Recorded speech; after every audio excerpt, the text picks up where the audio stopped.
दोस्तों आज हम एक कंसर्न है जो कि किसी ने लिखा है सवाल की सूरत में आंटी को, वो हम देखेंगे सवाल क्या है। और ये बड़े परेशान है अपनी माँ की वजह से, क्योंकि वो उनको फोर्स करती रहती हैं कि ये जो बंदा या बंदी है वो शादी करें। तो उसके हम देखते हैं कि आपने अगर कंसर्न हो, कोई इशू हो, तो आपने उसको किस तरह लिखना है, क्या उसका जो वकैब होगी और क्या ग्रामेटिकल उसमें तरीक़ाकार होगा, रूल्स होंगे, वो जो फ़ॉलो करेंगे आप, तो राइटिंग आपकी बेहतर होगी। ये पढ़ने और सुनने के बाद इसको हम ट्रांसलेट करेंगे, इसकी वकैब देखेंगे, इसकी ग्रामर देखेंगे और हम कुछ लिखना जो है वो जानेंगे पढ़ के। My mother wants me to marry but I am not ready. लिखते हैं कि मेरी माँ चाहती हैं कि मैं शादी करूं, लेकिन मैं अभी रेडी नहीं हूँ, तैयार नहीं हूँ शादी के लिए। आगे है जी, अस्सलाम वालेकुम aunty, I am a Larkana based student. ये जो बंदा है या बंदी है, ये लाड़काना में रहने वाला है, मतलब कि लाड़काना का रिहायशी है, लाड़काना बेस्ड। स्टूडेंट मतलब शागिर्द है, पढ़ने वाला है, अभी पढ़ रहा है। करंटली परसुइंग अ बैचलर्स डिग्री। अभी वो क्या कर रहे हैं, बैचलर्स डिग्री कर रहे हैं इन इंग्लिश, मतलब बीएस इंग्लिश कर रहे हैं। कहाँ से कर रहे हैं?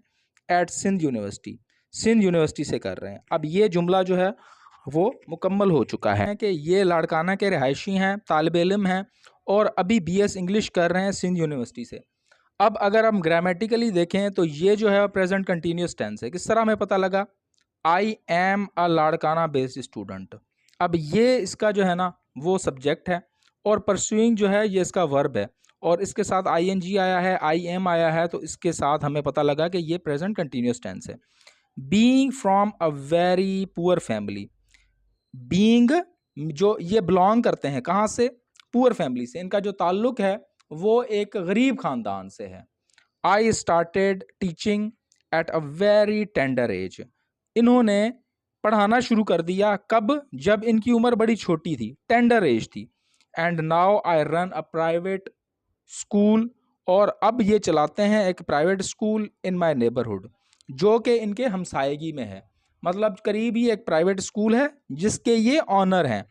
ठीक है, अब इसका सारे का तर्जमा कर लेते हैं कि ये जो हैं पुअर फैमिली से इनका ताल्लुक है, गरीब ख़ानदान से, और उन्होंने बड़ी जल्दी जो है वो ट्यूशन पढ़ानी शुरू कर दी थी, टीचिंग करनी शुरू कर दी थी और अब ये इनका प्राइवेट स्कूल है। My mother is always anxious for me. इनकी माँ जो है वो हमेशा परेशान रहती हैं। क्यों क्यों किस लिए परेशान रहती हैं? इनके लिए, टू गेट मैरिड, के वो शादी करें। एंड कीप्स सेइंग, और वो कहती रहती हैं, क्या कहती रहती हैं? शी वांट्स टू सी, वो देखना चाहती हैं क्या? मी, मुझे, टाई द नॉट, कि मैं शादी कर लूँ। टाई द नॉट जो है वो ईडीएम है, इसका मतलब होता है कि शादी करना। अब ये जो है वो प्रेजेंट टेंस चल रहा है। ठीक है जी, वांट्स आ गया शी के बाद, तो हमें पता लगा कि प्रेजेंट कौन सा? Indefinite tense. ठीक है जी। शी बिलीव्स, वो यकीन रखती हैं, आई कैन मैनेज, कि मैं मैनेज कर लूँगा। क्या? अब मैरिड लाइफ, मैरिड लाइफ जो है वो शादीशुदा ज़िंदगी जो है वो ये मैनेज कर लेंगे, उनकी माँ को इतना उन पर यकीन है। ठीक है, बिकॉज, क्योंकि आई हैव अ स्कूल, मेरे मेरे पास स्कूल है, मतलब कि ये मैनेजर अच्छे हैं तो इसलिए इनकी माँ सोचती हैं कि ये मैनेज कर लेंगे। But I don't think so, लेकिन मुझे ऐसा नहीं लगता कि मैं ऐसा कर पाऊँगा या कर पाऊँगी।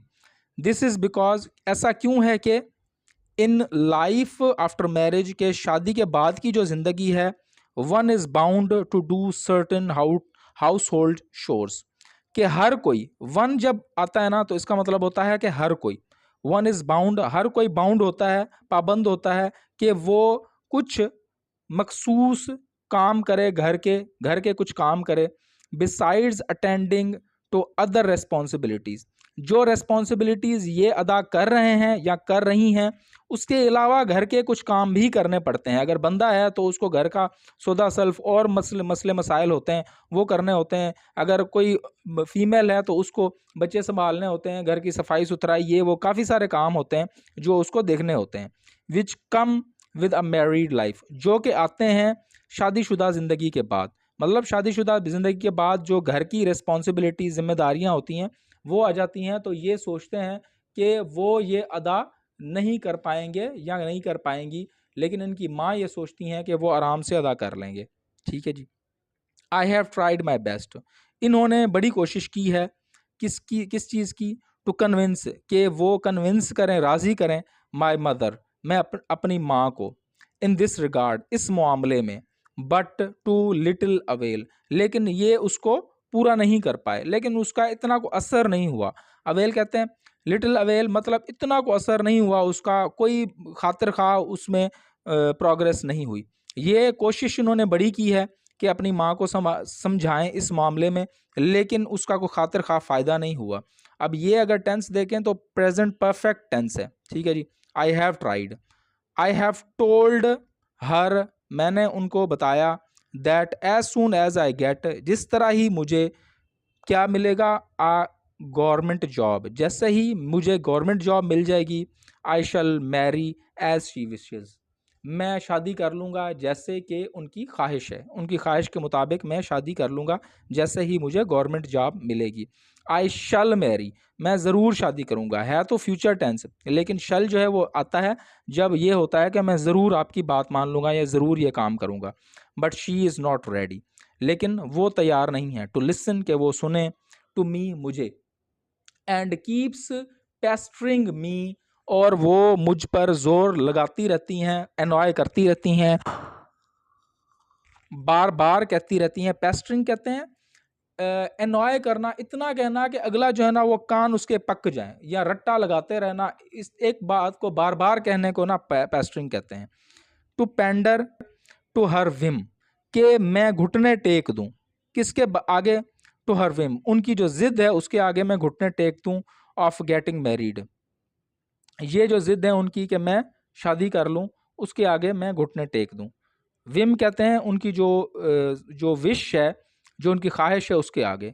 परहैप्स, शायद ये है, थिंग्स, वो सोचती हैं, मैरिज जो शादी है, कैन कीप मी, मुझे रखेगी, फ्रॉम गोइंग एस्ट्रे, वो जो बुराई की तरफ जाने से मुझे बचाएगी।